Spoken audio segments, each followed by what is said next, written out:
Okay ba na iwan ko na negosyo namin? Nabaon kami sa utang at lending, napasangla din ang apartment namin. Di pa din kami nakakaahon. May uurungan na naman ako sa probinsya, kaso ayaw ng misis ko sa probinsya. Di niya gusto buhay doon. Okay lang ba na andun ako tapos dito siya? Brad, pag wala kayong choice, you have to do what you have to do as a man. Pero ang punto kasi doon, hindi naman yan para wala ka nang pera, diba? Mag-iinarte ka pang ayaw ko ron, ayaw ko dito, ayaw ganito. Beggars can't be choosers. Pag pulubi ka, hindi ka pwede namimili. Wala kang choice. Alam mo yung choice na yan? Yung choice in general, luxury yan. Hindi lahat ng tao may choice. True. Bakit? May mga tao naipit sa mga sitwasyon.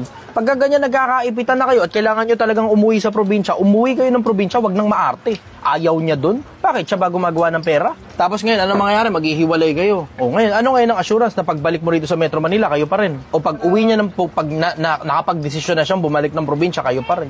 Diba? Kailangan iisa kayo ng desisyon pagdating sa kahatulan, naki-OCS yan.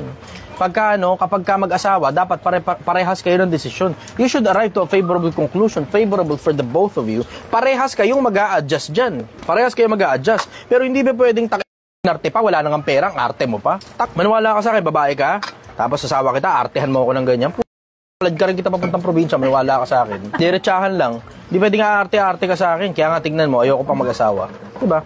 Hindi naman yun sa ayaw hindi sa ganun. Pero ang punto, itatali ko sarili ko, siguraduhin ko muna na 100% sure ako na susunod ka sa lahat ng instruction ko, pero sasabihin mo rin sa akin kung may suggestion ka. Pero kailangan kong sumunod ka. Bakit? Kasi hindi naman pwedeng mag-asawa tayong dalawa. May direksyon ako. Tapos lihis yung direksyon mo sa akin. Tapos mag-aaway tayo, gubungangaan tayong dalawa. Hindi pwedeng ganun, hindi kita papakasalan nun.